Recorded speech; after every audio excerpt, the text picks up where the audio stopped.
This is just a real quick thanks to Alex Carson for suggesting this movie, along with her donation during the special effect charity stream last year. Thank you so much for your donation, Alex.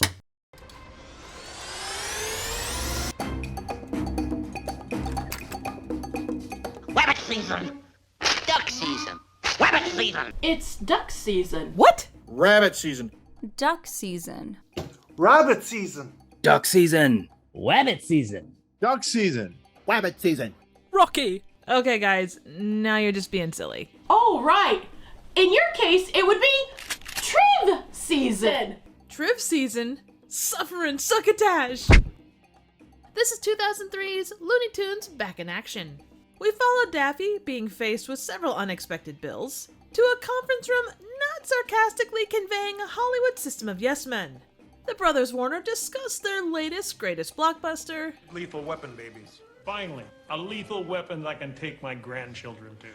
And I think Hollywood may be just a little drunk. Daffy fights for his job, providing a first-class Oscar moment. I'm too moist and tender to retire. And DJ, the attempted stuntman / security guard, can't believe You fired Daffy Duck? he proceeds to chase Daffy across the lot, leading to a fourth wall break. Or is that a second wall break?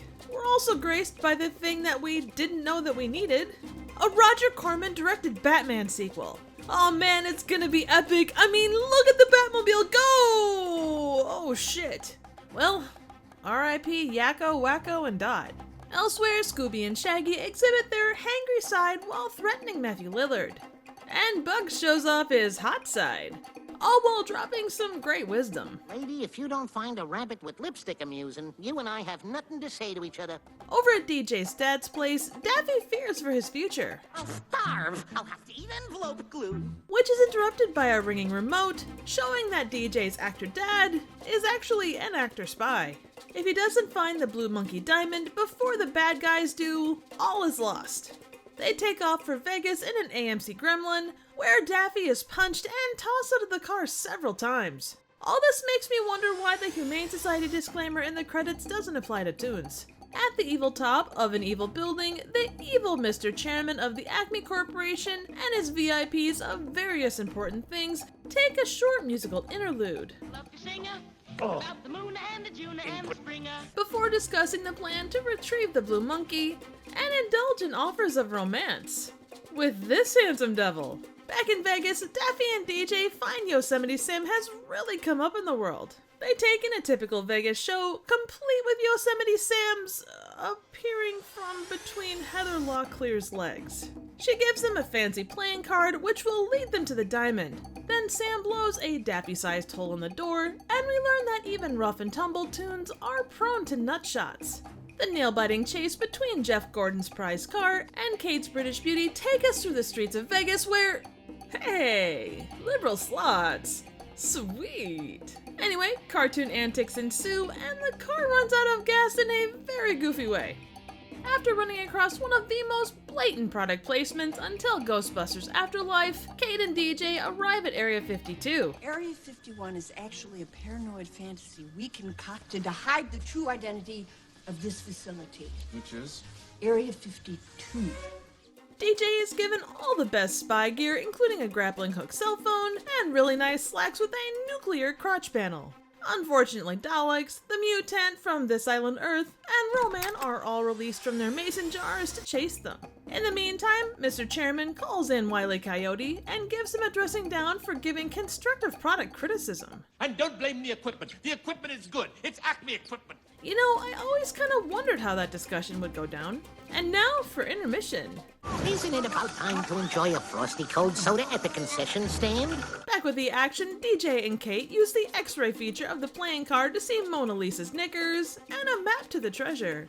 Elsewhere, Bugs and Daffy lead Elmer through a tour of great works of art. Unfortunately, Elmer's gun goes flaccid halfway through a Dali masterpiece. What follows is my favorite part of the movie. It also serves as a callback to Looney Tunes' unique ability to bring childhood awareness to some pretty incredible art and opera through the shenanigans of these crazy bits. Back at Acme headquarters, Damon Drake and Peter Lorre play a rousing game of Stop Hitting Yourself. And if you ever wondered who would win a smackdown between Ron Perlman and the Tasmanian Devil, well, you now have your answer.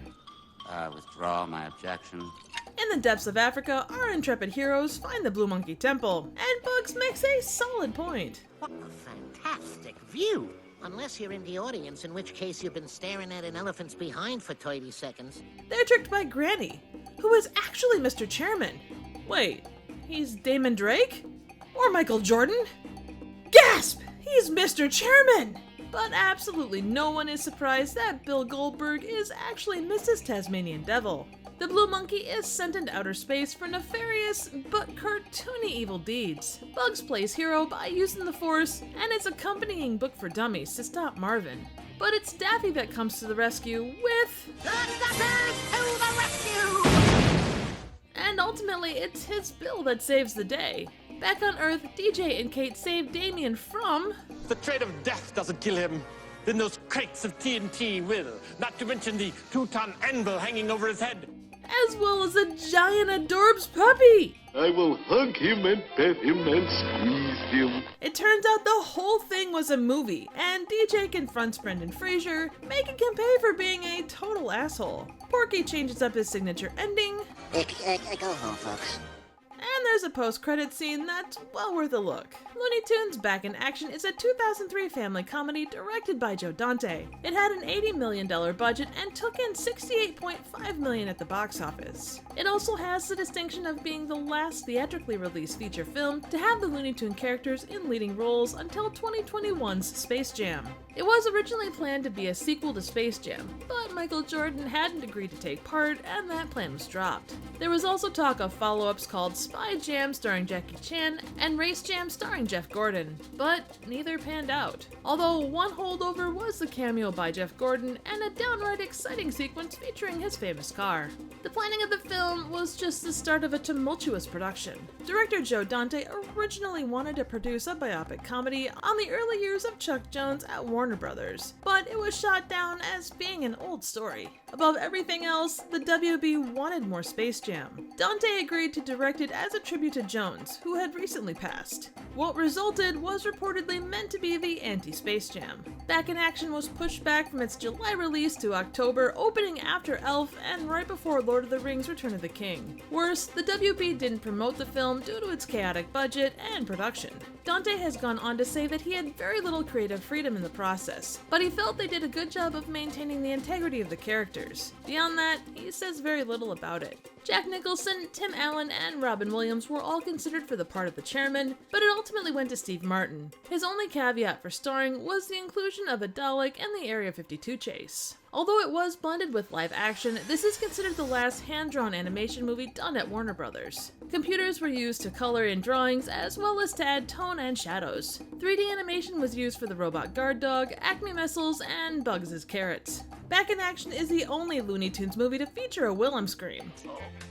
And I'd say it's a proper use. Dante wanted to include non-Warner characters like Tom and Jerry and Droopy, but the studio kiboshed them as too weird. However, Scooby-Doo and Shaggy were allowed as they were a little more appropriate for the setting. The amount of big names and cameo roles that I recognized on first watch was crazy, but looking through the list of folks that was actually in this was intense. The inclusion of classic sci-fi stuff, including the mutant from This Island Earth, Roman from Robot Monster, and Robbie the Robot was pretty damn awesome. In fact, the amount of references in this movie might just blow your mind. But given the rich history of Looney Tunes, I'm really not sure you could expect less. Back in Action is fun in a way I don't think Space Jam achieves. If you know Looney Tunes at all, you look at this and you'll see the bits and characters being honored, both in the foreground and as Easter eggs. There's so much to catch, I'd say repeat viewings are definitely a joy. Now the story is MacGuffin heavy and doesn't make a lot of sense, but Joe Dante has even said that was never really the point. It's more about what the tunes do over a compelling narrative. One of the biggest things I love about this is how it isn't a live-action animated movie that happens to include the tunes as secondary characters. They're up front and doing their thing in ways you'd expect a Looney Tune to do. Brendan Fraser, Jenna Elfman, and Steve Martin act next to them instead of in front of them.